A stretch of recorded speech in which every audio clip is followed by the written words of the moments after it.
everybody. Welcome to another episode of Podcast on Fifth Ave. We moved from Thursday to Saturdays, which you may have noticed. We no longer will be dropping episodes on Thursday. It's going to be new episodes every Saturday, so we wanted to give you a heads up from the jump to let you know that change is being made so you don't miss any episodes. There was some action this week for the Penguins. They had a couple games in Alberta, played against the Oilers Monday, I believe. Days just kind of meld together. And then they played against Calgary a couple days, the day after. Not a very good showing for them. They lost both games. And it is what it is. I feel like whenever they cross to Canada, especially this early in the season, they struggle a little bit.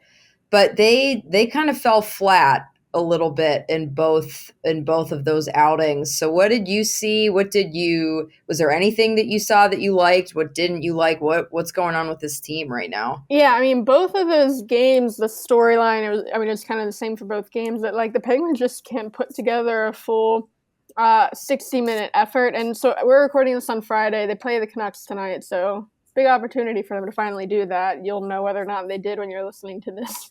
But we're recording pregame. Yeah. But yeah, at least those first two games, the ones in Alberta, 60-minute effort. That's the problem.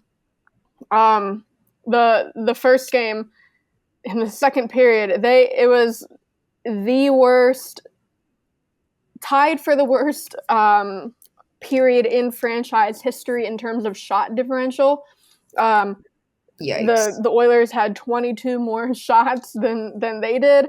That ties. It was I want to say the mid 80s. It was the first period where they had a period like that against the Whalers. It was, but it was a historically bad period for the Penguins. And then, they just weren't able to crawl out of that hole, swing the momentum back their way. And then so the following night in Calgary, they took a different approach, got their awful, terrible period out of the way first. And they were lucky, I think, that they got out of that period only down 2-0. Nazem Kadri had both goals. And what was encouraging for that, because, against Edmonton, they really struggled to swing the momentum back their way after a terrible period. Calgary, the second period, the Penguins were the dominant team. It was honestly almost like a complete 180 in terms of the shot differential, how the Penguins controlled the play. The problem was that they were outscored in the second period, so there's nothing to show for it. I think they outshot the Oilers. It was something about 20 shots in the second period, but they were outscored 2-1 in the second. Casey DeSmith didn't look great. In the second period, he had a couple of big saves in the first to keep the game close, but they just need to put together a full 60-minute effort. Yeah, it was rough, and they did. They came out kind of a little stagnant against Edmonton, but they went up early and then just couldn't quite hold on. It was a weird game. It felt strange because I remember texting my brother during that first period just about this team, they bounce back. They're so, oh my gosh. Blah, blah. And then all of a sudden it was they're not bouncing back anymore. It's, oh boy, that kind of got away from them really, really quick. So obviously we won't hang out on this too long, since by the time people listen, the Canucks game will have happened. But is there anything in particular besides a full 60-minute effort, specifics that you're going to be looking for from this team against Vancouver? We're going to get into the line combinations and all that, and with the current lineup, with the injuries and everything in the second period, but it'll just be interesting to see what they do with that, because they are dealing with so many injuries right now. There's a lot of shuffling around, and it's hard because there are guys definitely playing in maybe lines that they're not best suited for, but the Penguins just have so few options. So if a guy like Danton Heinen can step up again like he did, was that in Columbus, that's kind of just when the Penguins had a bunch of injuries, last season, but all the time, what gets them through that is those kind of depth guys stepping up. If you remember last season when Crosby and Malkin were out to start. It was the guys like Danton and Evan Rodriguez. And Evan Rodriguez, yeah. So I would like to see more depth scoring at this point, just, given the injuries that they have right now. Yeah. Another interesting thing that I think everybody's kind of noticed, I've seen it talked about on Twitter a good bit.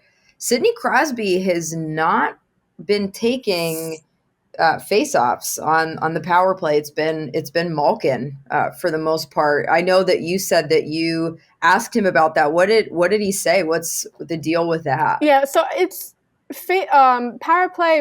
We're seeing Malkin, and then before Gensel went down, we were even seeing Gensel take a couple at 5-on-5, which is super unusual. I ran the numbers. So, I mean, he has still taken more than anyone else on the team. That's not, but it is noticeably fewer than previous seasons.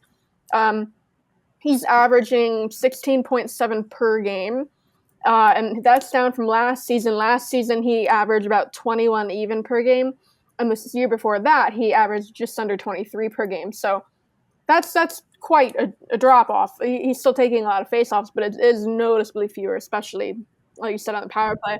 So I asked him, I was like, you've been taking fewer faceoffs, just like, what's the reason for that? And his answer, he said, yeah, I've just been taking less, hopefully I can start taking more here, just kind of the way it is. And I'm like, okay, that's not an answer. But so I did. Yeah, that's so vague. And I know there's a lot of speculation that, maybe a wrist injury, because given, or at least like trying to mitigate the wrist thing, because he did have wrist surgery last year. Like, is this related? So I just straight up asked him, and I said, is this related to like a wrist injury or trying to manage? And he said no, firm, like, no, nothing to do with the wrist. So I don't know. I mean, I can't say if that's true or not, but he seemed pretty clear, confident that it had nothing to do with the wrist. So, but I mean, there has to be a reason. So I kind of pressed further on it, and so a big reason, at least on the power play, is you think like what other teams have video of and what they're looking at when they're pre-scouting these games against the Penguins. A lot of it is like Crosby on the power play, and then like Crosby taking face-offs on the power play and what happens after that. Yeah. So if they switch things up and you put Malkin as that guy on the power play and have Crosby, just in a different position, then that's a whole new look that teams maybe aren't as prepared for. So Crosby did say that is part of that. He said, obviously, on power plays, Gino can take faceoffs and they can give different looks that way. But then and Gino's been doing really well. That's like in the faceoff circle. That was like the first, because this happened in the first game of the season where Crosby was taking fewer, Malkin was taking a lot. And when Sullivan was asked about it after that game, Sullivan was like, well, Malkin was just hot in the faceoff circle. Because Malkin he was 11-3 in that opener. And Crosby is right around 500 or just below it. So that's why, like, I don't think anyone questioned it at the time, because, like, yeah, that makes sense. But I mean, Sullivan, he'll say that, like, they'll let those guys on the power play choose who picks the draw. But then Crosby, twice when I talked to him, he did say, hopefully I can get back to taking them.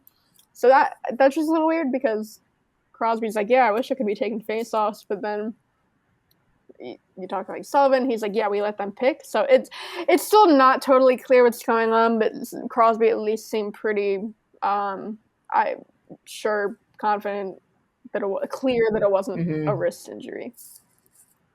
Well, that's good. That's all you can really ask for, I guess, is not injury related, because you mentioned, and we'll talk about this in a little bit, but there are injuries, of course, like there always are early in the Penn season. We're going to take a quick break.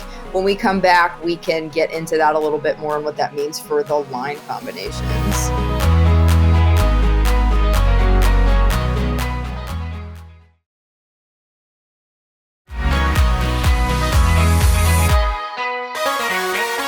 And we are back. Teddy Bluger still out.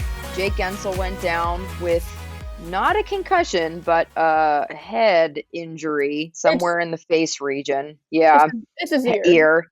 He talked So again, we're recording Friday after the morning skate. He talked after Friday's morning for the first time. So he took a puck to the ear. It was a friendly fire Letang slap shot against LA. Yeah. He has stitches in his ear. It looked pretty like gnarly. He did so. He's gonna be out against the Canucks, but you know that if you're watching this. I did ask him if he's gonna play Saturday against Seattle. He said he doesn't know. But they're not. I mean, it's not rolled out, so that's encouraging. It doesn't. I don't think they've ever said not a concussion, but I don't think just how bad his ear looked. I feel like they were worried about maybe like the stitches reopening or. Yeah, it was swollen in the first couple of days. That's hard to put like a helmet on over. So I feel like he got clobbered. That was a wicked shot. So yeah, he's a potential to play at some point, maybe against Seattle.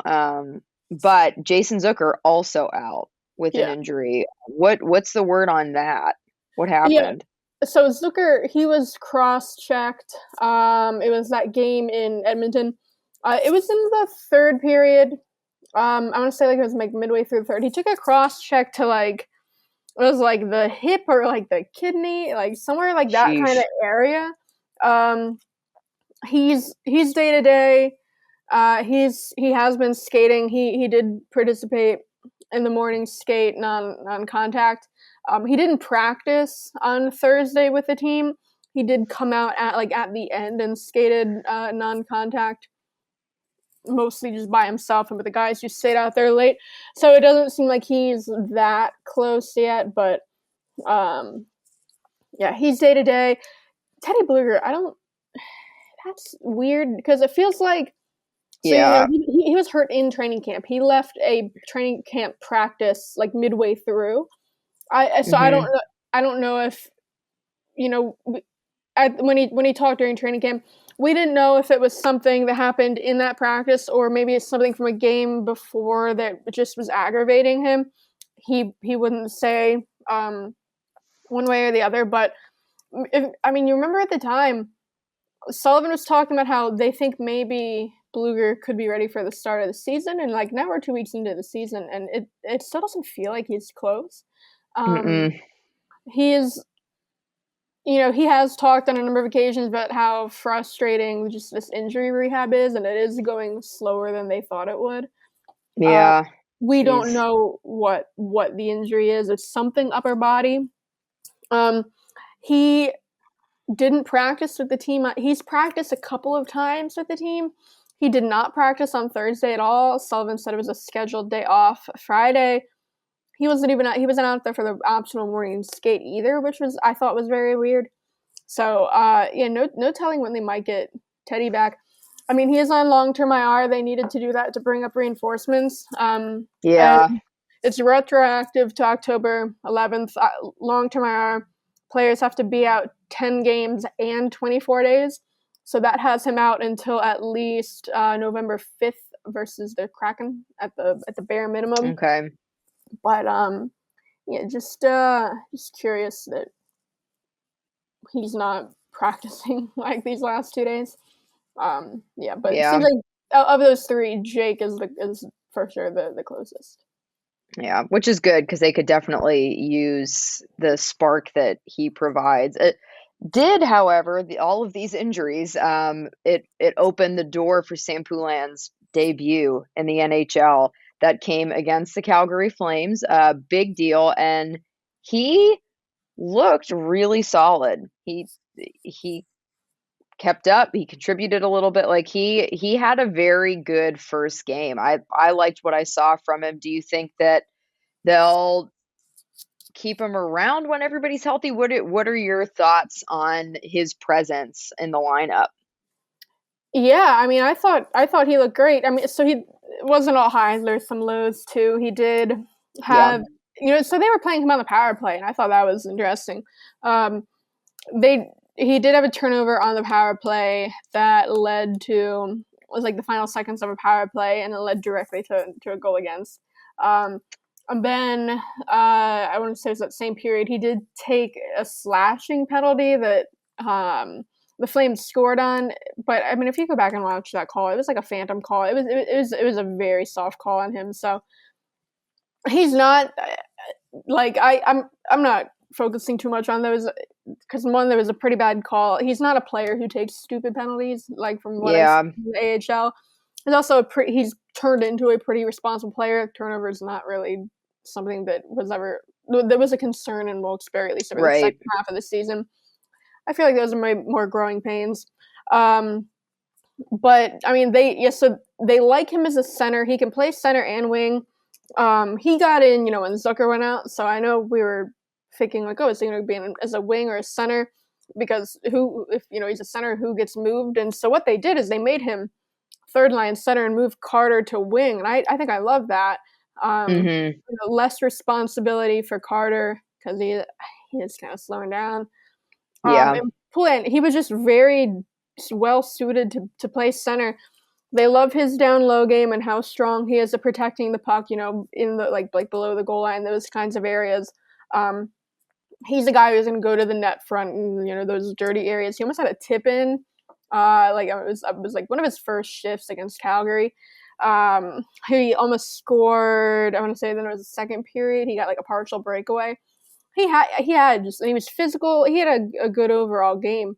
So that's super encouraging to see, and I think it's a good indication that when he did have that turnover, that penalty, his ice time didn't suffer. Sullivan, no hesitation throwing him back out there. And I mean, in the past, when we have seen like players make their debuts, if they do have a really big screw up and they're really not looking that great, Sullivan will just like not play them much. But Sullivan played Poulin. I think he had like 12 minutes in that first game.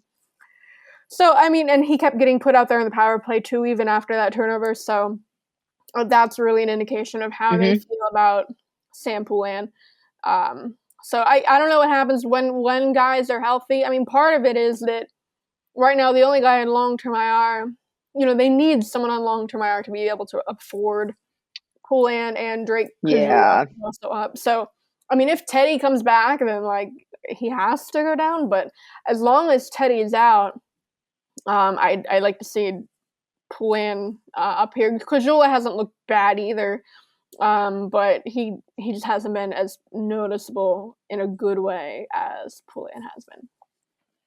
Right. We'll be keeping an eye on that. Another interesting thing, POJ sat in favor of Chad Ruhwedel playing on that one pairing. What was that about? Yeah, that was, I thought P.O.'s game against Edmonton might have been his best of the season so far. So yeah, it was super surprising to see him scratch against Calgary. When you go back to that game in Edmonton, that game they were trying two defensemen on the top power play unit in place of Gensel.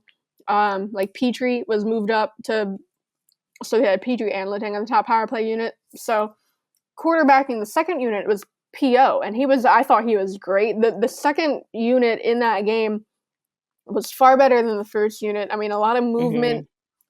Really, every time they were out there, they spent the entire time in like the offensive zone, great zone time, great opportunities. And then, I mean, just defensively, that was one of his better games too. And if you look at even like the advanced metrics, he had the best like expected goals for percentage of any defenseman on the team. And I think it was like maybe third overall on the team.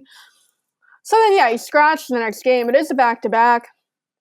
I did ask Sullivan after the game in Calgary, just like what went into that decision. And he said, just being that it was a back-to-back, they thought it was a good opportunity to mix Chad in to get Chad games, keep him fresh, which makes sense because you don't want Chad sitting for too long. He also did say just, a back-to-back 3 games in 4 nights can be a challenge for like a young player. I don't know. I feel like P.O. could have handled it. I don't know. Yeah. Especially that, remember, he's not that far removed from being in the AHL where he was on the top pair. And in the AHL, they play 3-3s. Like, they will play Friday, Saturday, and Sunday some weekends. So, P.O., I mean, he's used to playing those kinds of big minutes. So I feel like he can handle, like, a back-to-back. third pairing minutes. But yeah, it just I don't want to see them do that again. Like Chad Ruhwedel, he didn't have a great game versus Calgary. I mean, he took the 2 penalties, but also because Rude is on the right, Pio's a natural lefty. Ruhwedel's a natural righty, so Ruhwedel getting in Pio's spot means that Ruhwedel has to be on his offside. And I think that really showed when, he's trying to control the puck along the boards, because if you're on your natural side as a defenseman, your stick is on the boards. But if you're not, it's, facing, the middle. So I think Ruhwedel always struggled just controlling the puck when it was along the boards because he is on his offside. Yeah. And also just, him and Ruda aren't really able to read off each other because they haven't really spent any time together. So, the first goal that Kadri scored, like, both Ruhwedel and Ruda ended up behind the net, and just complete breakdown, because I don't know if that was an instance of where, like, they just couldn't read off each other, and they don't know who's going to go back there, so they both do leave Kadri all open up front. So, I don't know. I mean, I get that, yeah, you want to get Ruhwedel in games, but I don't like it at the expense of PO, especially when it means Chad has to be on his offside. Yeah, that didn't quite make sense. Hopefully we'll see POJ back in the game tonight. By the time you listen to this, you'll know what happens. But I think he will be. Thank God. Yeah, so Ruhwedel, he stayed out of the morning skate, like, with the injury. Okay, cool. Guys, which means that PO's getting back in. Okay, great. Love that. Let's take one more quick break. When we come back, we can talk about your latest survey says. It's a little bit spooky and fun for the upcoming holiday. We'll be right back.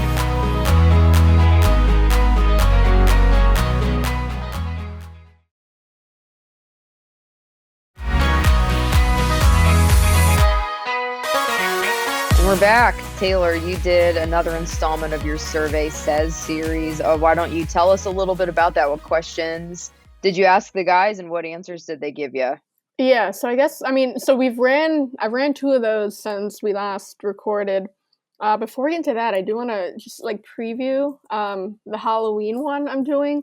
I for people who don't know, Survey Says, it's a new weekly feature I'm doing this year where I go around the locker room, ask everyone as many as I can, the same kind of fun question, like off the ice, just, like, let people get to know the players more. So for Halloween, I've actually been asking 3 questions. 1, favorite Halloween candy, 2, favorite costume you've ever worn, like either as a kid or an adult, and then if you like scary movies, like which scary movies you like. And I do think it's pretty funny that, like, so I asked a scary movie question and they all have, like, the most, like, visceral reaction. Like, I just asked them if they like root canals. They're like no, like so many of them, like, can't, like, they'll say, like, they can't handle it. So far, the only, like, people who are like, yeah, are like Ryan Poehling. Ryan Poehling told me he took, like, a class on horror movies in college. That's pretty weird. Oh, didn't know that was a thing. And then P.O. Joseph, who told me he watched him, like, every day in junior, which is not what I would have expected, I think, from P.O. Yeah. The candy answer, big Reese's team. Reese's Pieces and just, like, Reese's Cups. I feel like that's been most of the answers. P.O. was like, I just love candy, I don't know how to pick, like, which is a very P.O. answer that. Yeah, diplomatic. Ryan Poehling said Good and Plenty, and I'm like, that's disgusting. Like, ew. Those Good and Plenties are like black licorice, but, like, covered in little pellets. Yeah, like, they look like pills, but it's like the worst. They're so gross. It's like, let's take the worst candy and make it, like, in, like, pill looking form. Ew. That's Ryan Poehling's no. favorite. So I was starting to second guess everything I know about Ryan Poehling, which isn't much, but costumes, get some good costume answers. P.O., he said he was, like, the Fresh Prince one year, and he was Big Mama one year. Sid, he said his favorite costume he's ever worn was, he was, like, a character from 300, and he had, like, the chest plate and all. And I feel like I remember, I'll have to, like, find it, but I feel like I remember seeing Malkin tweet a picture of this. This would have been, like, a decade ago, but Malkin posted a picture of, like, him and a guy in, like a mask like that, and he was like, who's under the mask? And then he posted, like, a picture with the mask off, and it was Sid. So I feel like I think I've seen that. But yeah, a lot of good answers. I'm going to run that either Halloween or the day before Halloween. So keep an eye out for that if you want to see everything. But I've ran two since we last recorded. So when we recorded last, we talked about the one I did where I asked everyone who they would least want to be roommates with on the road. A lot of Zucker and Mark Friedman answers. But so then I also asked who they would most want to be roommates with on the road. A lot of fun answers with that. Teddy Bluger, number one answer, by the way. Okay. Yeah, I don't know. Cool. I don't know what I expected. It seems like everyone who said Teddy had like a different reasoning too. Interesting. Jari said Teddy because like they have like a similar routine on game days. The Smith said Teddy because like he makes him laugh, and Dan Heinen said Teddy Bluger because he's got a few layers to him. I don't know what that means, but it made me think of Shrek. Yeah, like an onion. Right? Jeez. I did think it was funny, like when I asked Raquel and Pedersen that they both like took the time to scan the room and like really think as if they would pick anyone other than each other. They did pick each other, and it's like I could have guessed that, but they did like at least take the time to think about it. I'm like, you know who you're gonna pick. Yeah. Zucker and Kapanen picked each other. I thought that was I liked both of their answers. Kapanen said, you know, he gets along with everyone, but he said, I'd probably take Jason Zucker. I think me and him just mesh well together. I just think he's a funny guy. I'm not that funny of a guy, but he laughs at all my jokes, and he makes me feel so much better. Zucker said, Cappy's my guy. We get along. We're fantasy football partners together, so we have a lot of stuff to talk about. Nice. I did think it was funny. Russ picked Dumo because Dumoulin brings wine on the road, and he'd want to share in the wine. Friedman picked Dumo because Dumo knows all the best restaurants. So it's not that anyone wants to like particularly spend time with Dumoulin, but you know he has a lot to offer. Dumoulin picked Ruhwedel. He said he likes wine. We can drink wine together. Nice. And then, so I mean, that's always a bonus. Yeah, that's on the site too if anyone wants to check that out and read all the answers. The other one I did is I asked everyone, which teammate do you think could make it in another sport, and like which sport, why? So I asked this one during training camp. So a lot of people said Radim Zahorna just because he's big, but Zahorna is gone. But so he's like maybe R.I.P. Yeah, he's like three guys' answers. Crosby, obviously a popular answer for various things. Someone said he could be like a tight end. Someone said he could be a running back. I think Casey Smith, he just said Sid in literally anything. He's good at it, and I'm like that's what I would have said. But I thought it was so funny that so like when I'm asking these questions, like guys aren't hearing what other people are picking. So if there's like common answers, it's not because they overheard. Gensel and Sid both picked Danton Heinen as a quarterback, and both of them had different examples of times they've seen Heinen throw a football. I'm like, that's crazy. Gensel said he saw Heinen throw a football like the other day, and he'd like be a good quarterback. Sid was like, oh, I gotta go Heinen. I saw him throw the football last year. We set up some targets in the gym, and he went 5 for 5. I said, I think they were 5, 10, 15, 20, 25 like yards out, I guess. He said it'll never be done again. I don't know if an NFL quarterback could have hit just how small the targets were with the football. He said, wow. Yeah, he said, I feel like after that display, he deserves a chance. And I don't know, Steelers having quarterback troubles and questions. Is Dan Heinen the answer quarterback? Maybe he is. Bring him over. Who's to say? Yeah, we'll never know. But yeah, I did think it was like after I did talk to Sid said to Heinen, like, hey, I give you a plug at quarterback, and Dan Heinen was like, thanks, that actually means a lot. Like he seemed like genuinely happy that's high praise coming from Sidney Crosby. Right? Jeez. Sid, who he's had some pretty impressive showings at quarterback himself. I dug up the video. They were at West Point.